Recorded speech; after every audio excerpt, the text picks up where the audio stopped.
Good morning.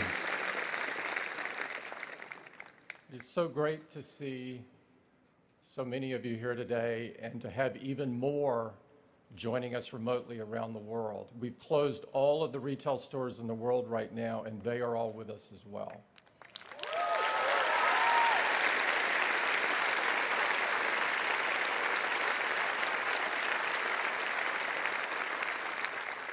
Before I get started, I'd like to recognize a very special guest.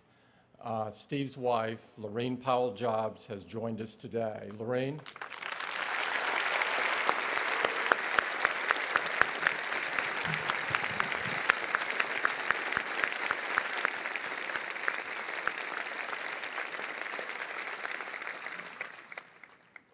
Lorraine not only brought Steve great strength, but all of us as well.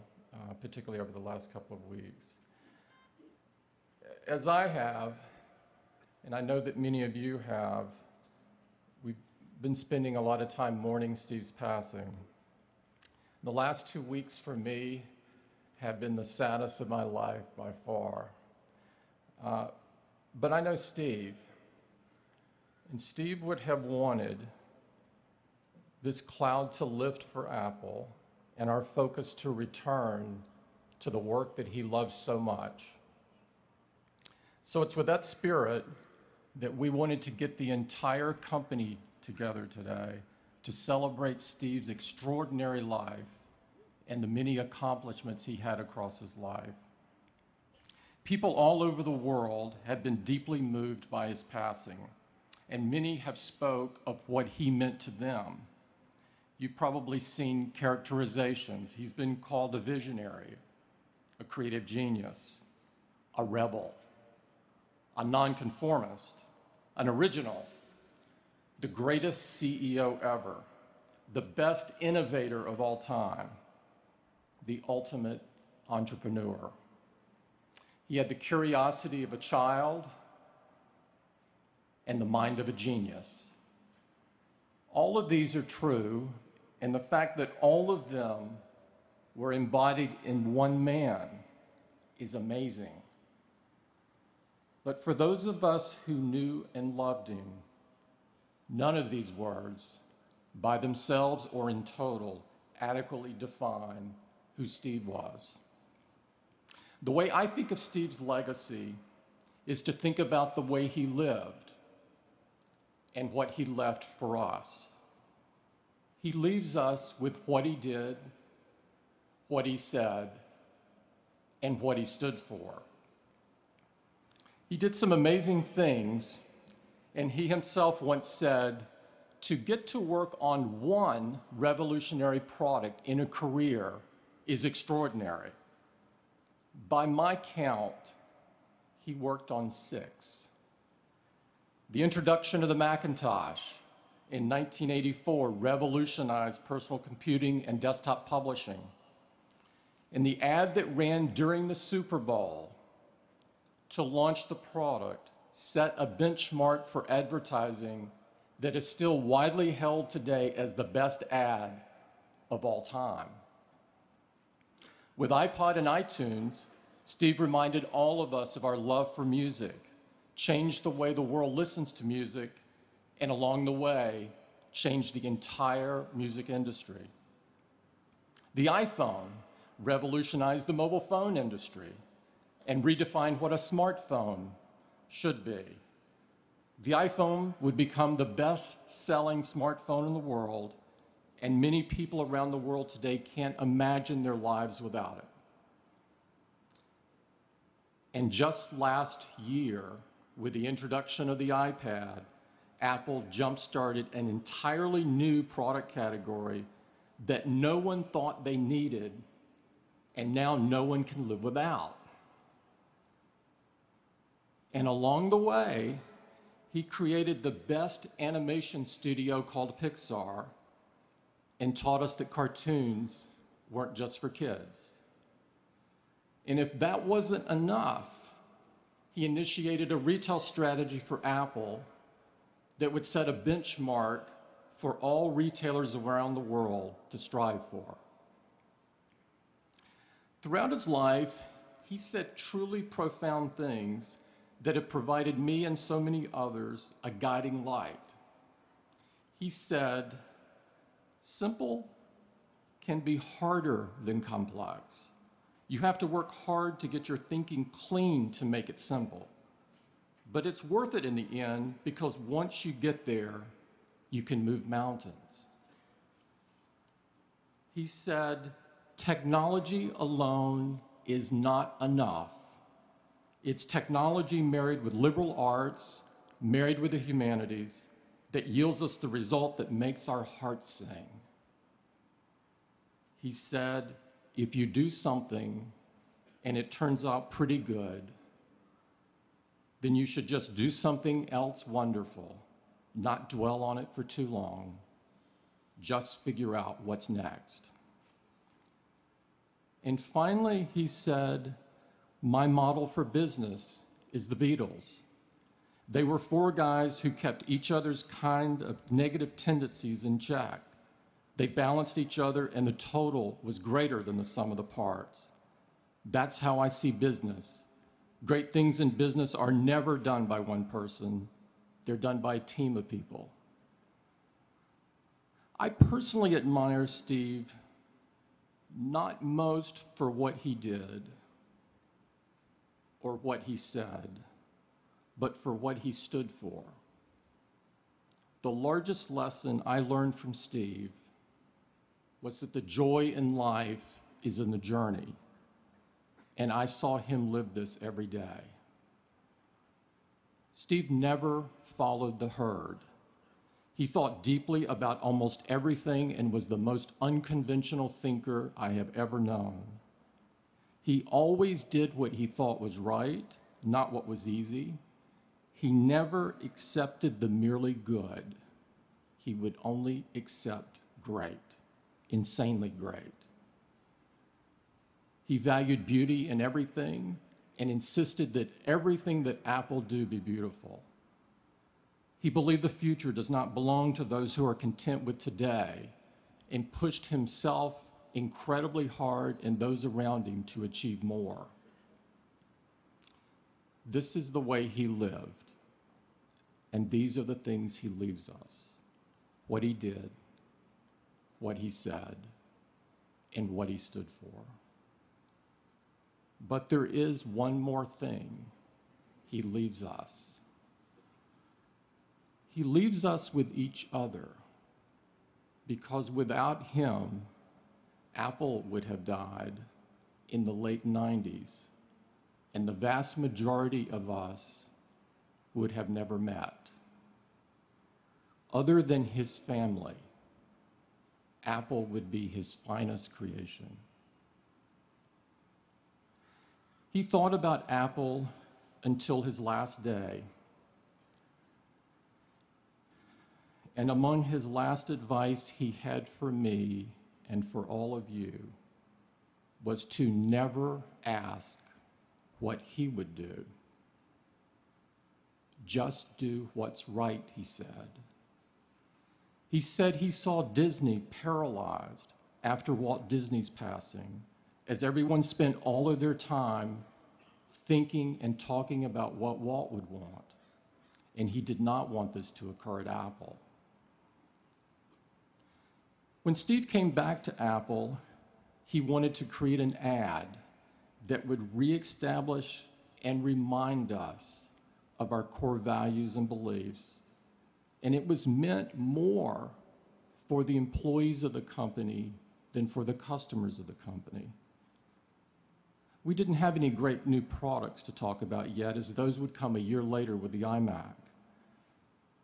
So we worked with our ad agency to create a campaign that featured some of his greatest heroes.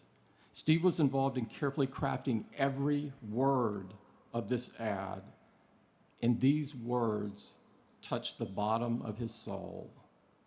The version that we all watched on TV was read by Richard Dreyfuss, but what you may not know is that Steve also read a version but chose not to run that version because he did not want it to be about him.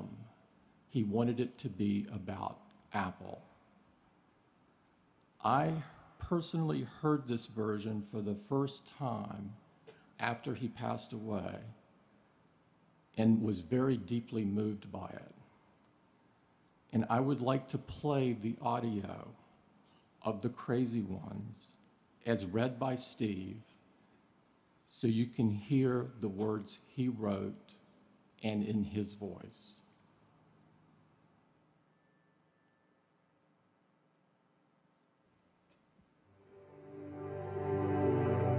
Here's to the crazy ones, the misfits, the rebels, the troublemakers, the round pegs in the square holes, the ones who see things differently. They're not fond of rules, and they have no respect for the status quo. You can quote them, disagree with them, glorify or vilify them. About the only thing you can't do is ignore them, because they change things. They push the human race forward.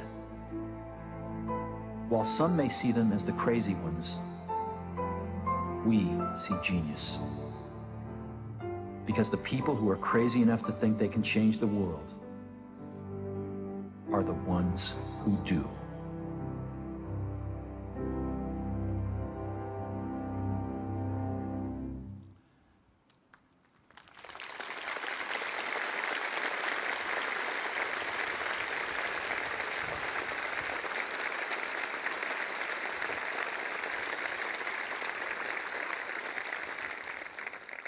Let's join together for a moment of silence and reflect on what Steve meant to each of us and to the world.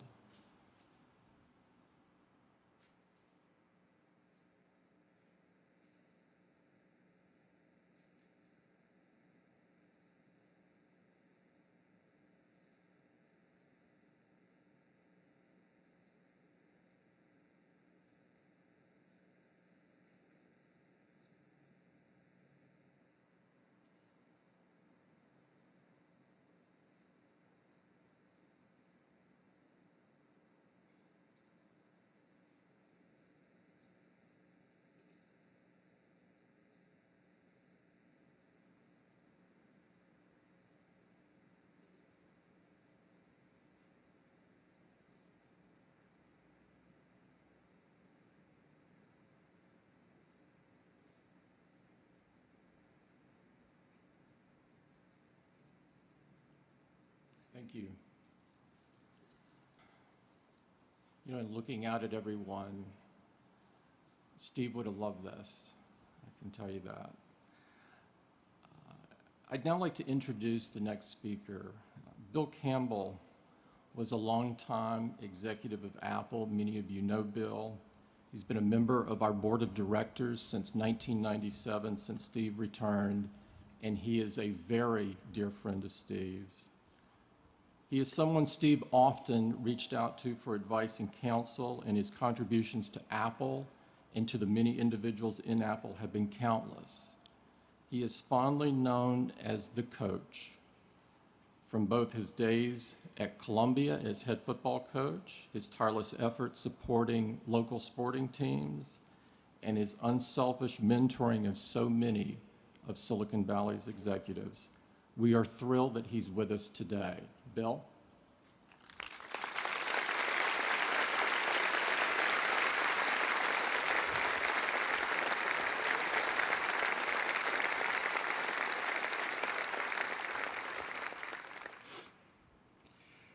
Thanks, Tim.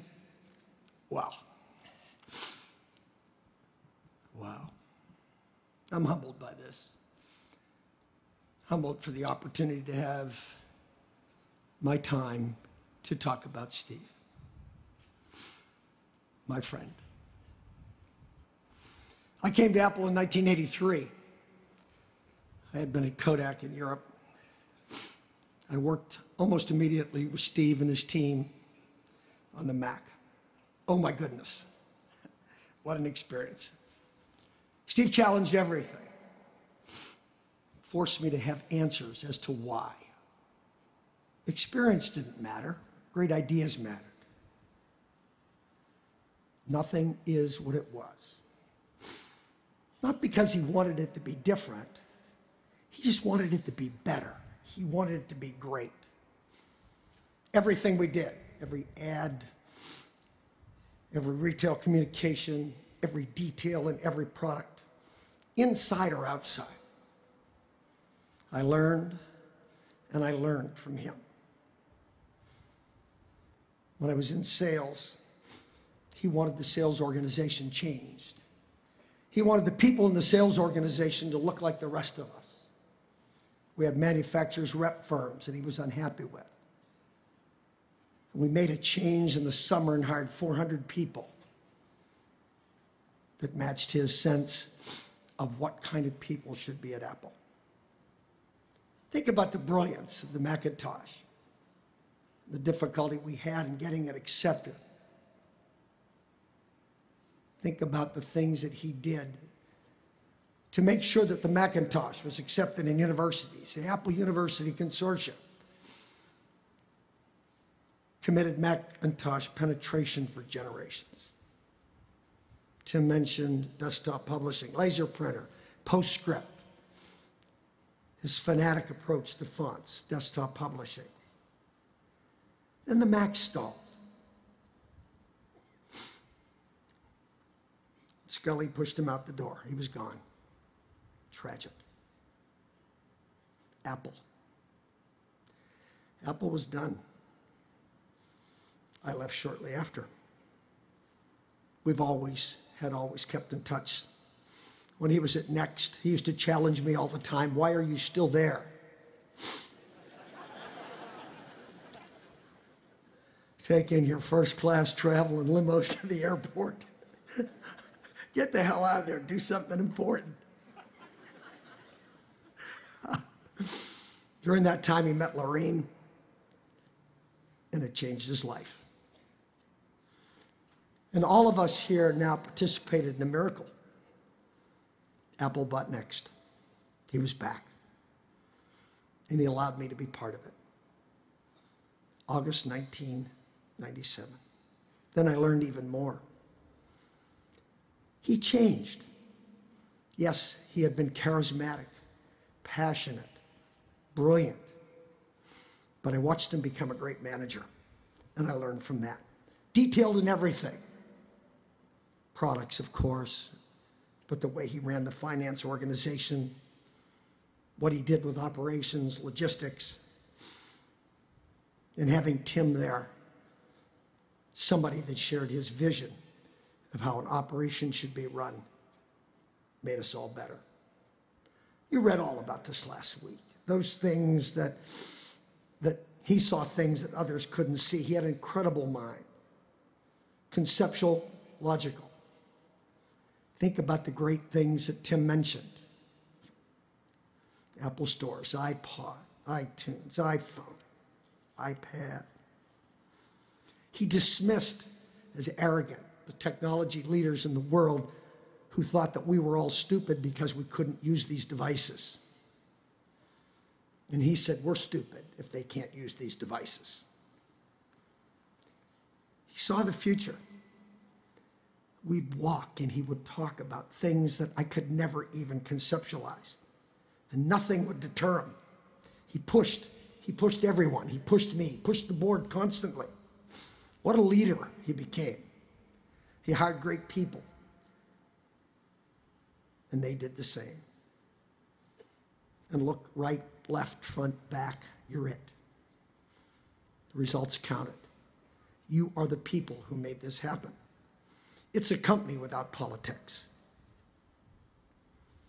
When he knew about 7.5 years ago about his illness, he didn't sulk. He fought. He fought hard. He loved Apple so much, probably only a shade less than he loved his family. He was feisty.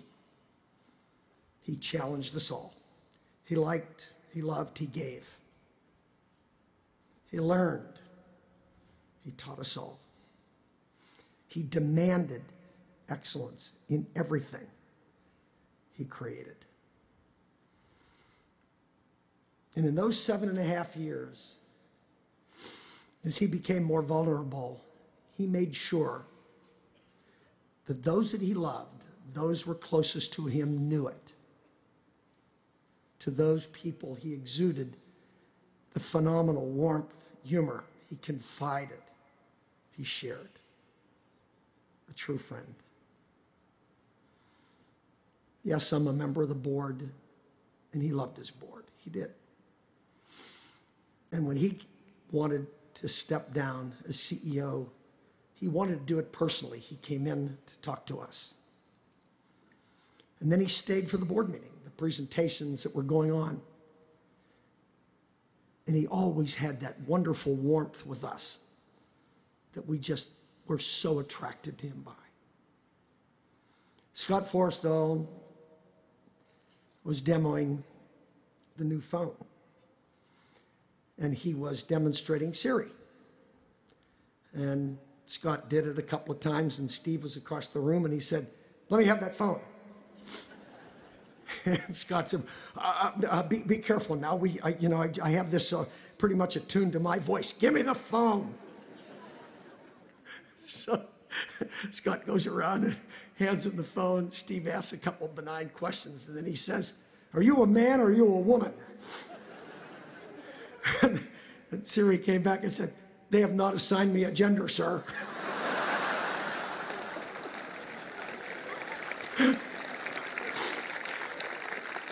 He loved all of us that had anything to do with Apple. Thank you all very much. Thanks for being here.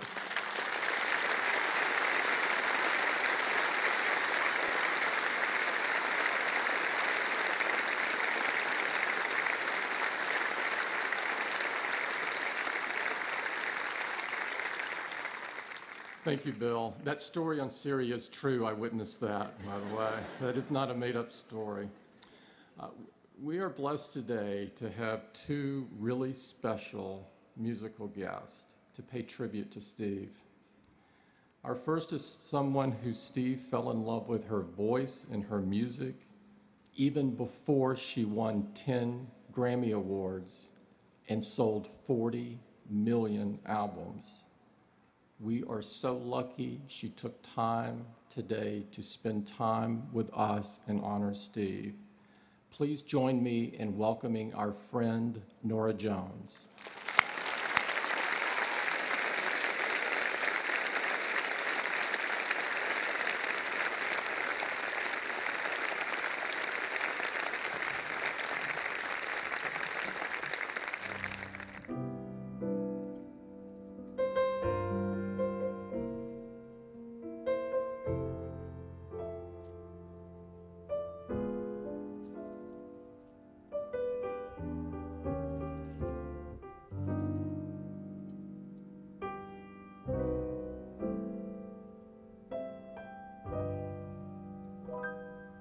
It's not the pale moon that excites me, that thrills and delights me. Oh no, it's just the nearness of you. It isn't your sweet conversation that brings this sensation. Oh no, it's just the nearness of you. When you're in my arms and I feel you so close to me, all my wildest dreams came true.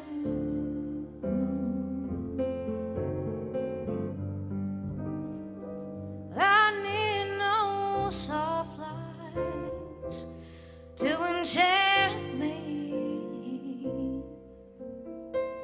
If you will only grant me the right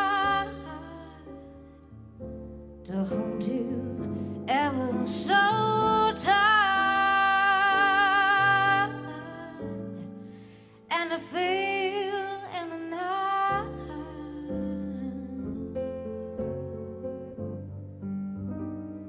and then inside you.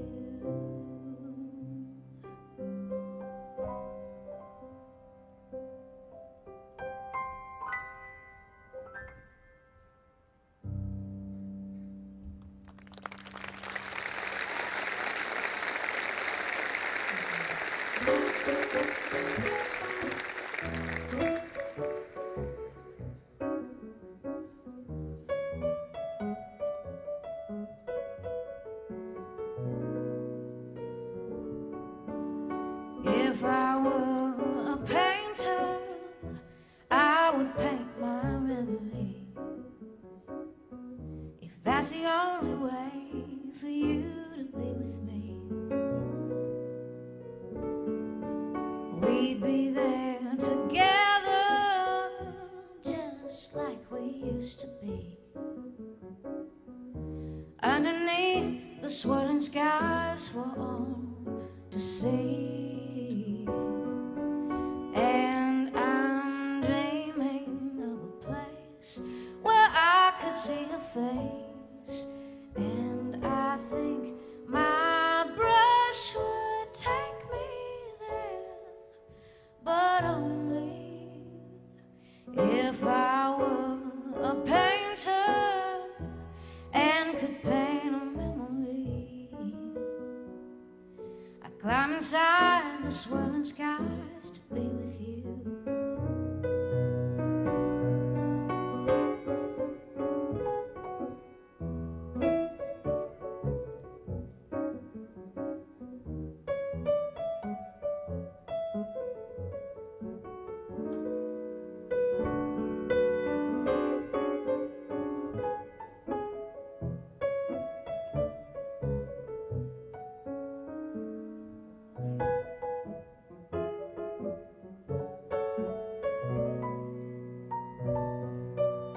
And I'm dreaming of a place where I can see your face, and I think my brush would take me there, but only if I were a painter and could paint a memory. I'd climb inside the swirling skies to be with you. I'd climb inside the skies to be with you.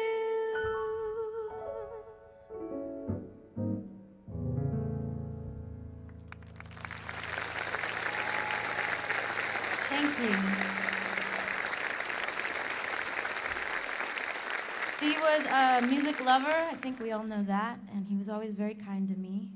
And I know he loved Bob Dylan, so I'm going to do this Bob Dylan song.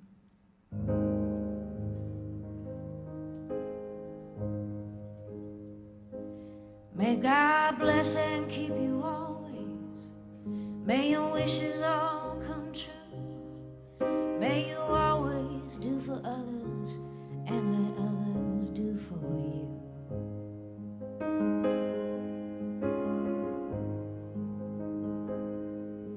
May you build a ladder to the stars and climb on every rung. May you stay forever young.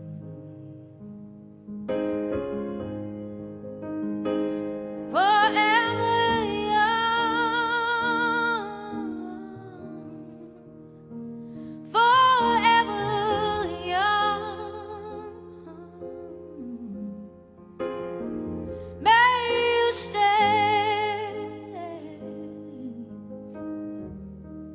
forever young.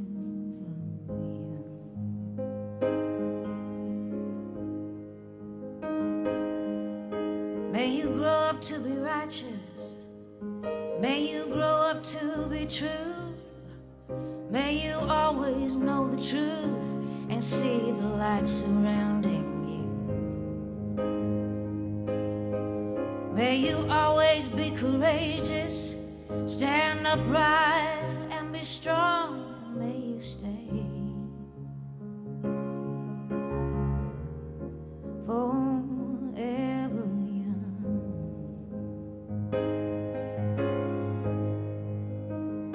Forever young.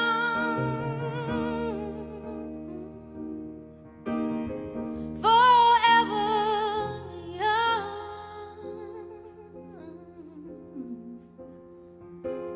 May you stay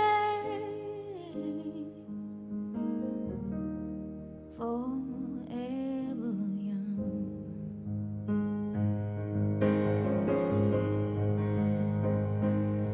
May your hands always be busy, may your feet always be swift, may you have a strong foundation when the winds of change shift.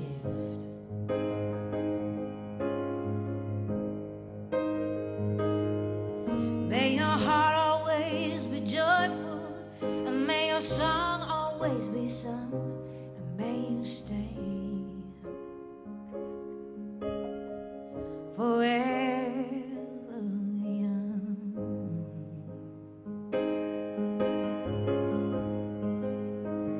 Forever young.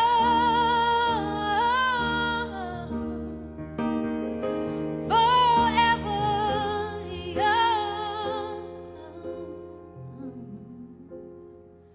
May you stay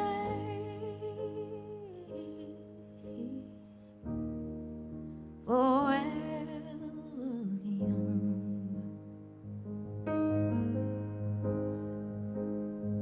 May you stay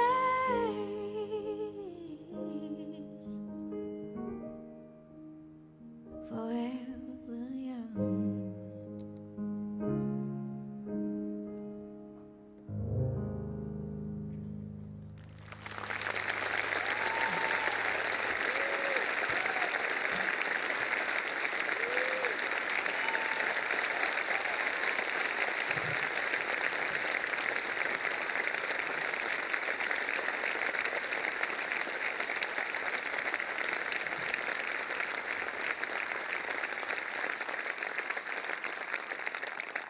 She's fantastic, isn't she?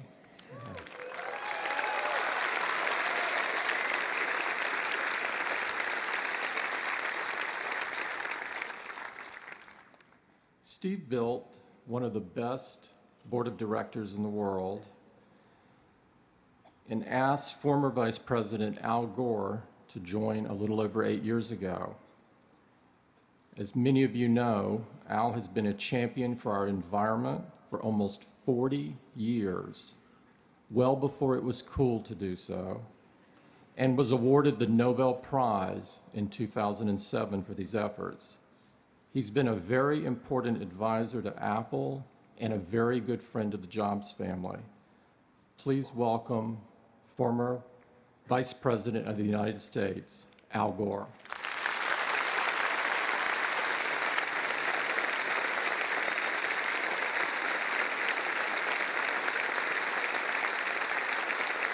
Thank you. Thank you very much.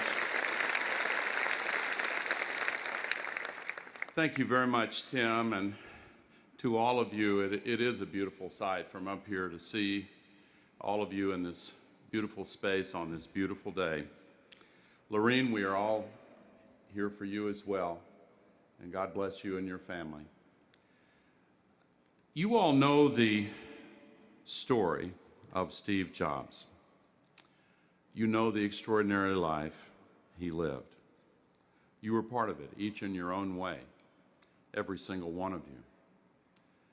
Tim and Bill spoke eloquently about his accomplishments, about him as a person.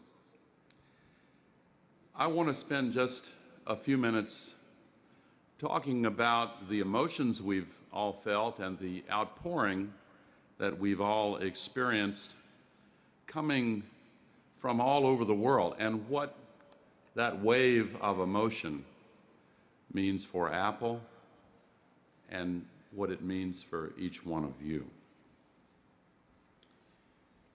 I saw it at the Nashville Apple Store, as people have seen it in Apple stores all over the world. You felt it here in Cupertino. It was felt in homes and businesses and dormitories and places in every part of this world. And many commentators were surprised by the intensity and the power of this wave of emotion. What was it? Grief, yes. Respect, honor. But I think that at its core, there was something truly unexpected. And I think it was truly love. One technology writer, Jonathan Weber, wrote this: "In any competition for the most effective and influential businessman of our era, Jobs wins hands down. No one else is even close." But he went on to write, he did something more cosmic than any of that. Jobs has proven to be the one and only person in the world who can create technology products that people love. And love is actually the right word. Speaking of love in the context of technology is tricky, because the technology doesn't love us. One of my closest friends has a girlfriend who asked Siri just the other day, "Siri, do you love me?" And Siri responded, "I respect you."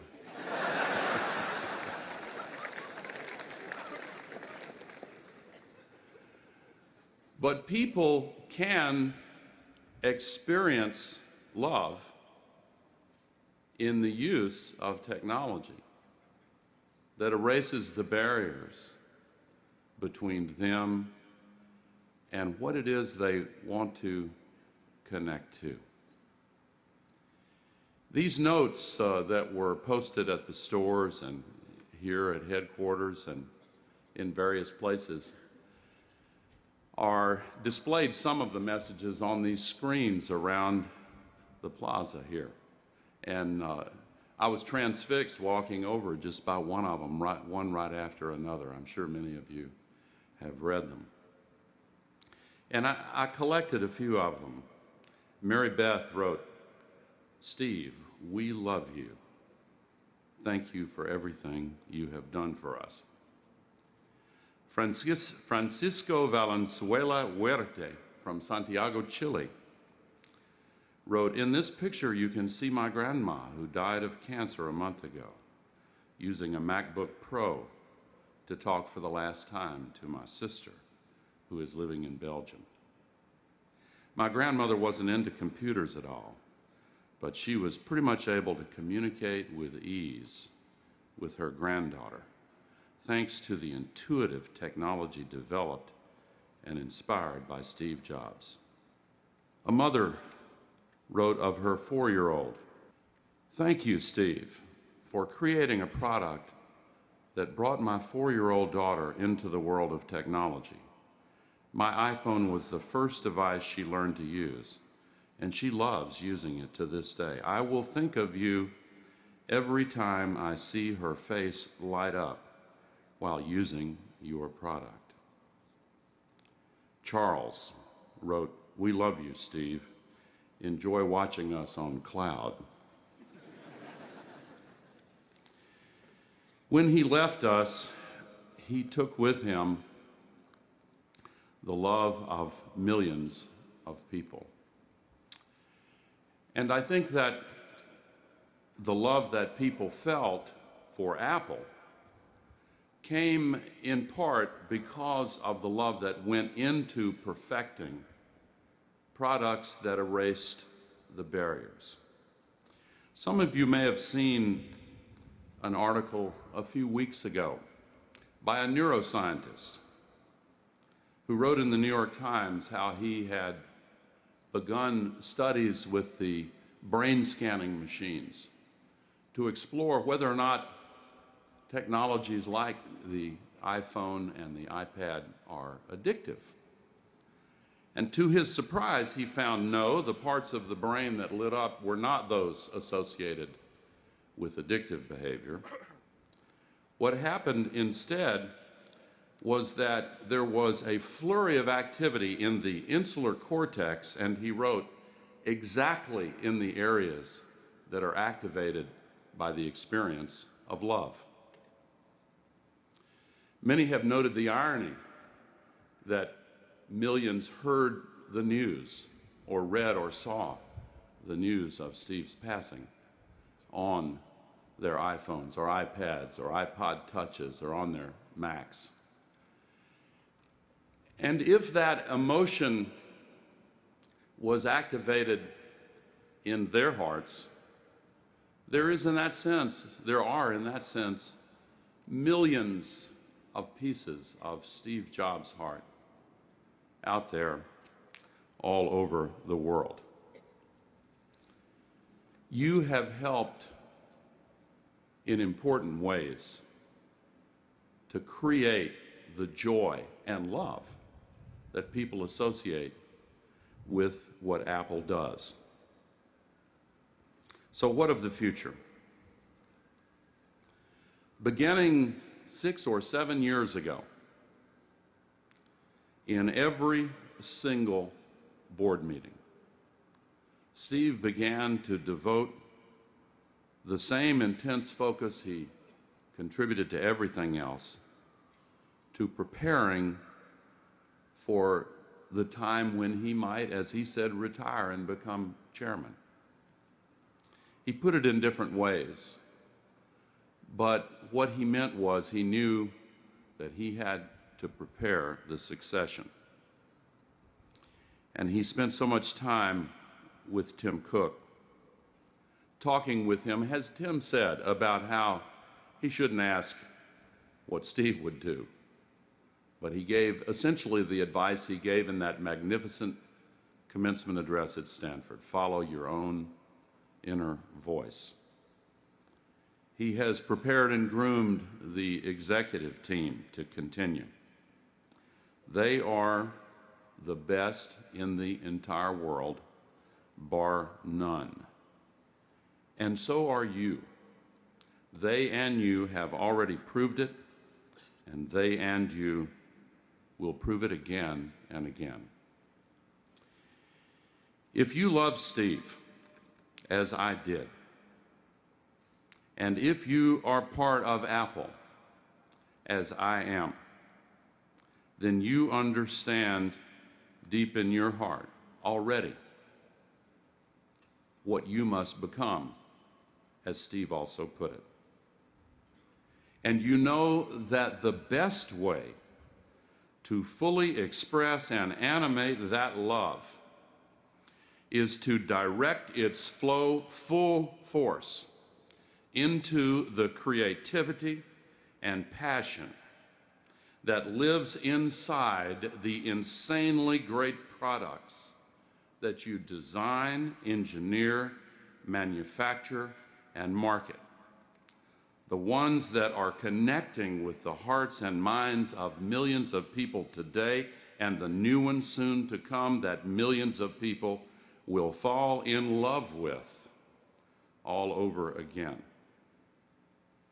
One of the messages on the screen I was watching on the way over here said, "Steve, you left not just new technology, but a spirit."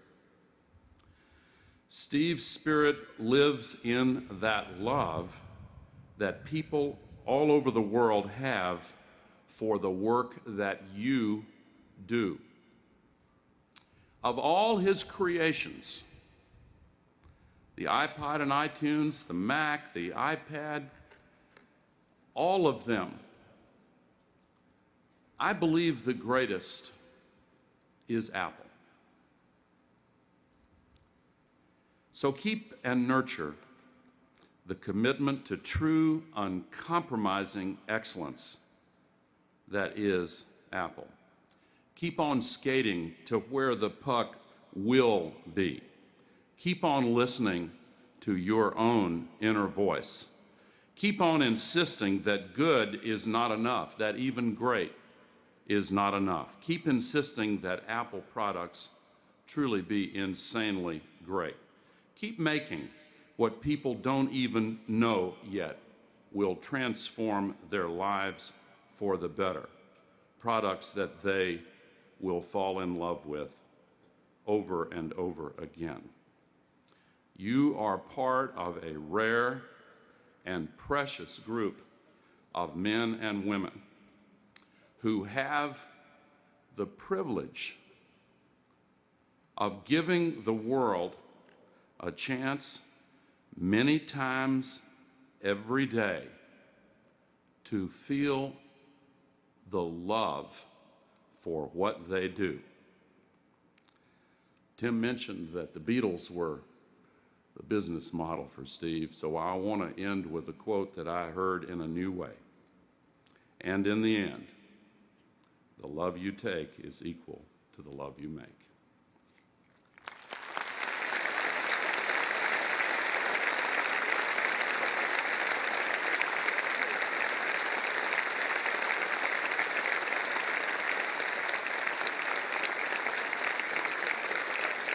Thanks, Al.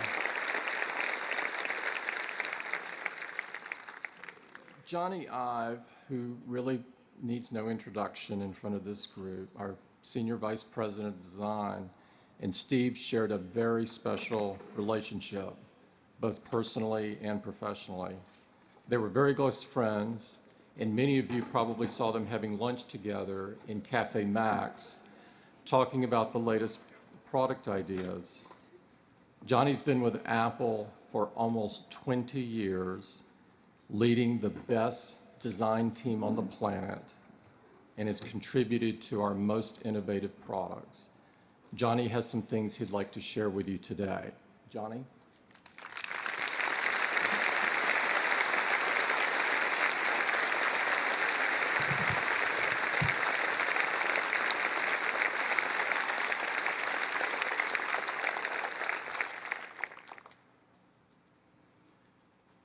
You know, Steve used to say to me, and he used to say this a lot, "Hey, Johnny, here's a dopey idea." And sometimes they were. Really dopey. Sometimes they were truly dreadful. But sometimes they took the air from the room and they left us both completely silent. Bold, crazy, magnificent ideas, or quiet, simple ones, which in their subtlety, their detail, they were utterly profound.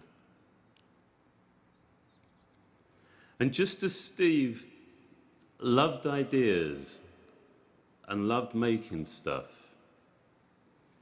he treated the process of creativity with a rare and a wonderful reverence. You see, I think he, better than anyone, understood that while ideas ultimately can be so powerful, they begin as fragile, barely formed thoughts, so easily missed, so easily compromised, so easily just squished. You know, I loved the way that he listened so intently. I loved his perception, his remarkable sensitivity, and his surgically precise opinion. I really believe there was a beauty in how singular, how keen his insight was, even though sometimes it could sting. As I'm sure many of you know, Steve didn't confine his sense of excellence to making products. You know, when we traveled together, we would check in, and I'd go up to my room, and I'd leave my bags very neatly by the door, and I wouldn't unpack.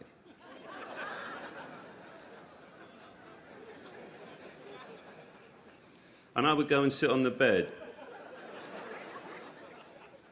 I would go and sit on the bed next to the phone. And I would wait for the inevitable phone call. Hey, Johnny, this hotel sucks. Let's go.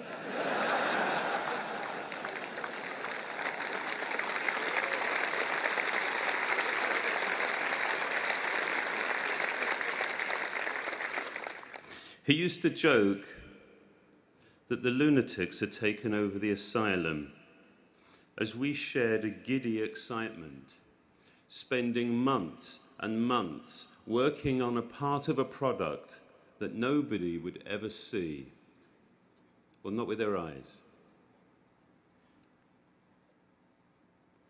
But we did it because we really believed that it was right, because we cared. He believed that there was a gravity, almost a sense of civic responsibility, to care way beyond any sort of functional imperative.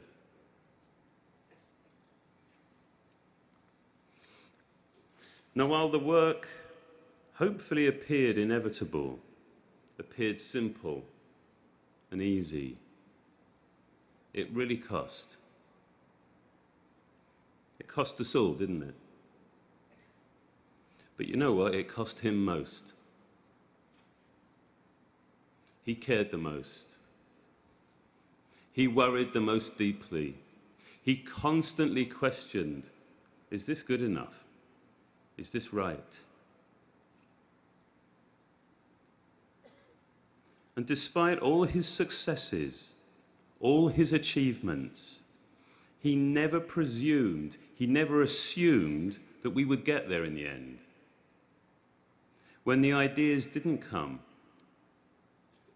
and when the prototypes failed, it was with great intent, with faith, he decided to believe we would eventually make something great. But the joy of getting there, I loved his enthusiasm, his simple delight, often I think mixed with some relief. But that, yeah, we got there in the end, and it was good. You can see his smile, can't you? The celebration of making something great for everybody. Enjoying the defeat of cynicism, the rejection of reason, the rejection of being told 100 times you can't do that. So his, I think, was a victory for beauty, for purity, and as he would say, for giving a damn. He was my closest and my most loyal friend. We worked together for nearly 15 years, and he still laughed at the way I said aluminium.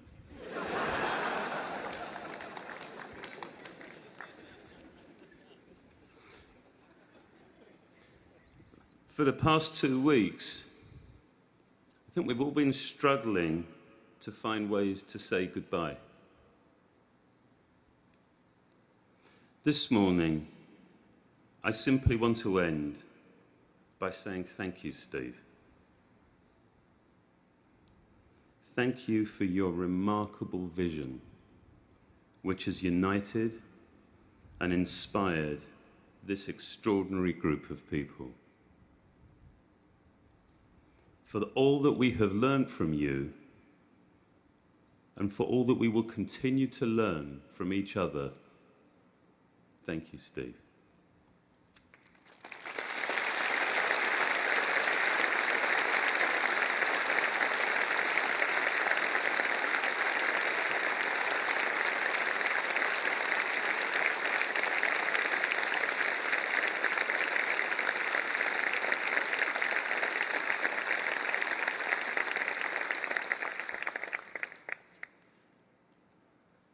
We wanted to make this day very special for the whole Apple family, to honor and to remember Steve.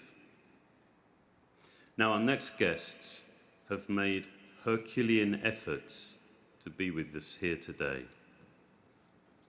We are so very grateful that they have moved very, very big mountains to join us. As you know, Steve loved music, and as you would expect, he had discriminating taste. He loved their music, and he watched them grow over the years into one of the biggest bands on the planet. And along the way, he found out that they were really super lovely guys. He would be so excited about them being with us here today. Will you please help me welcome our friends, Coldplay.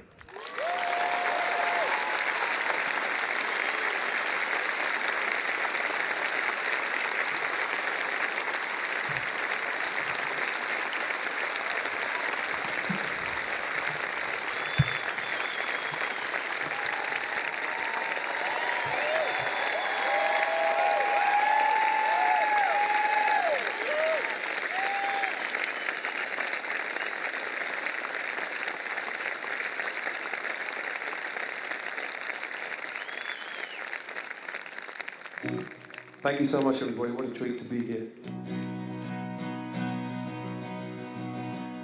We played this song for Steve 10 years ago, and he said it was shit.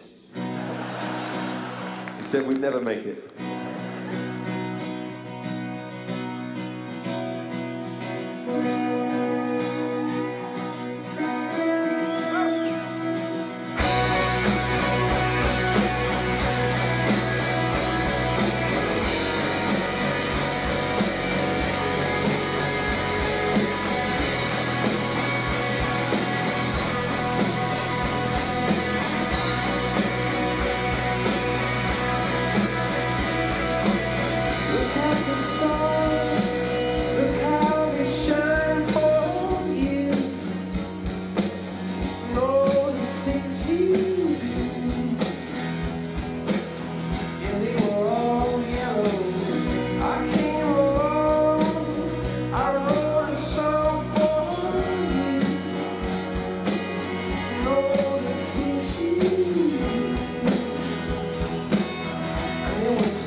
Well, a few years ago we came to San Francisco for the first time, and my laptop was broken. And we were playing the Shoreline, which is around the corner, and I said, my laptop is broken, I need somebody to fix it. And a guy called Jimmy, who we now know very well, said, well, that's convenient because Steve Jobs is in your dressing room. So I said to him, listen, I've got a point to pick with you. My G, whatever it was, is bust. And he simply turned the power switch and it was fixed. And he charged me $3,000. So he was a businessman at heart, but a lovely fellow. And anyway, to return the favour, he also let us do iTunes commercial, which most of you helped us do. And we're going to play the song from that now. Please, take it away. Ready?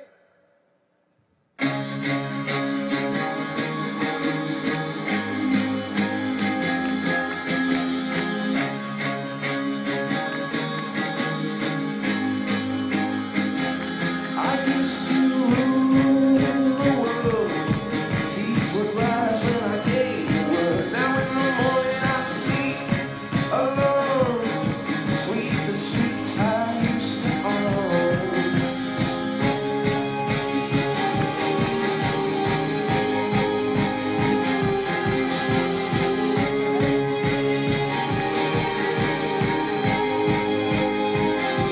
I used to roll the dice, feel the fear in my enemy's eyes, and listen as the crowd would sing.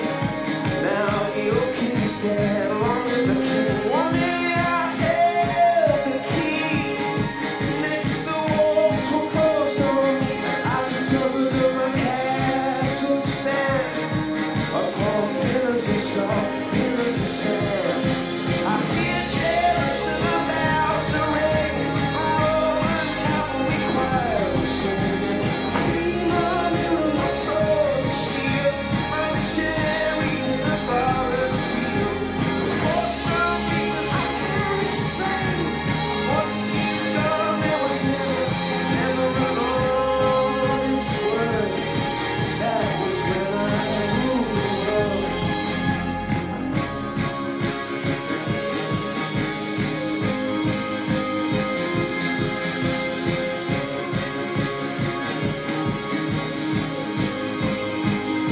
It was a wicked, wild wind. Blew down the doors to let me in. The shattered windows and the sound of drums. And people couldn't believe what I've become. Revolutionaries wait for my head on a silver plate. I'm just a puppet on a lonely string. Oh, who would ever want the king? And I hear cheers and the bells are ringing. My Roman cavalry choirs are singing. Lean on my sword and shield, my missionaries in the foreign field. For some reason I can't explain, I know St. Peter will call my name. Never an honest word. That was when I ruled the world. I know you may not feel like singing, but if you want to sing it up to Steve, up wherever he is, let's go together, ready? And boy!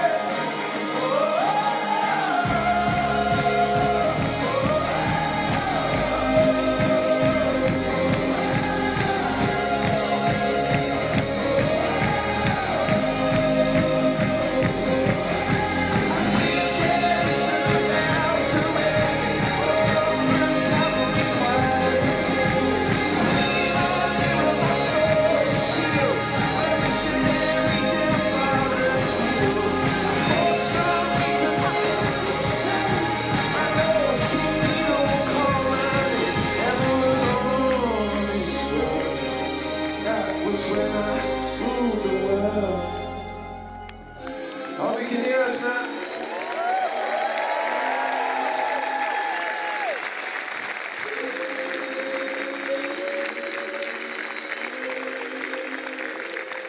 Thank you so much, everybody.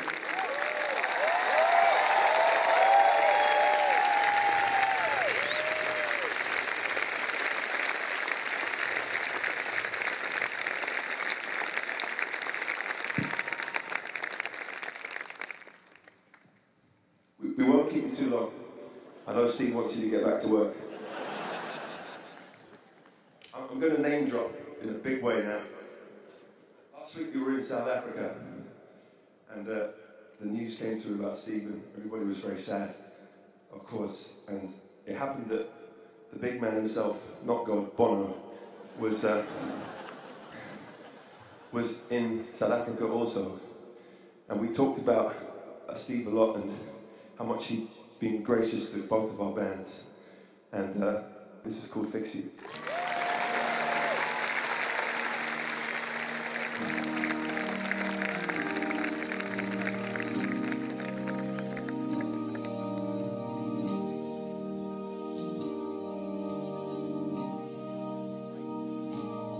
When you try your best but you don't succeed, when you get what you want but not what you need, when you feel so tired but you can't sleep, stuck in reverse,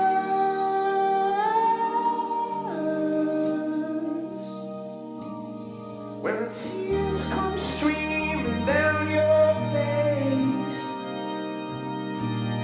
'cause you lose something you can't replace,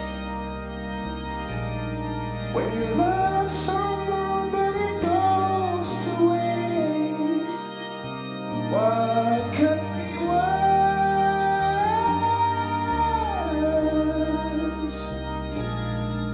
Oh, the lights will guide you home and rewrite your bones. I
try to fix you.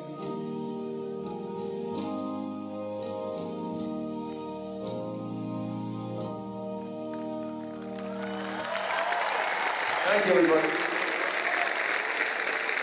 Would you like us to go, or should we just do one more, a happy one?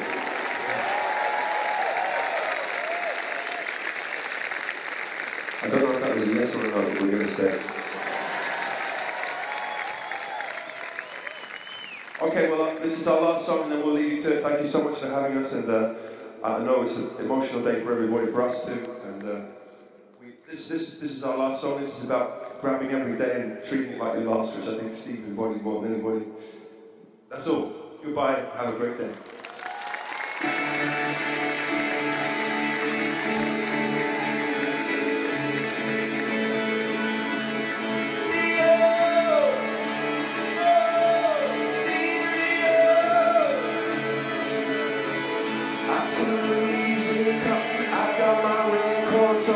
Shut the world outside until the lights come on. Maybe the streets are alive, maybe the trees are gone, but I feel my heart start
Thank you, Coldplay.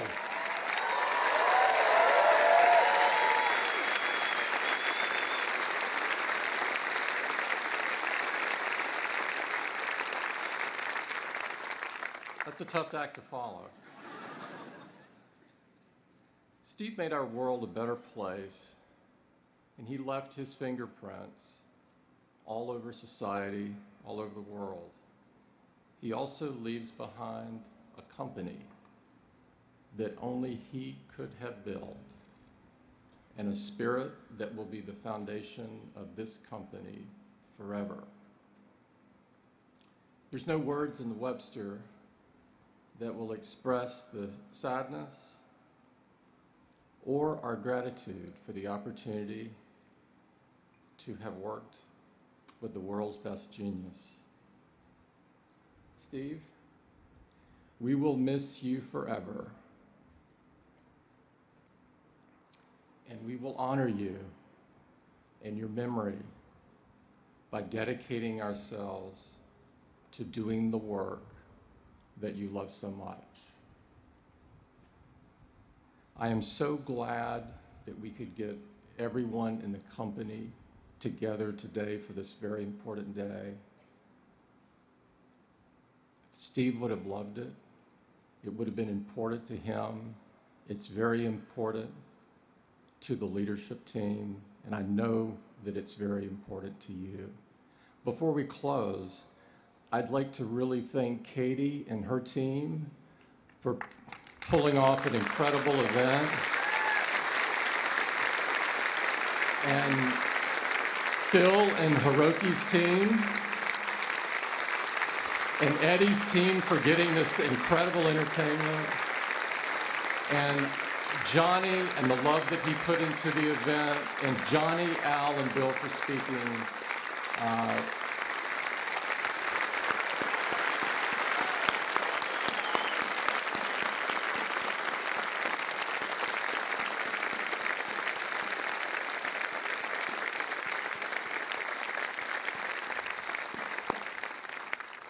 And thank all of you for joining us today. Thank you.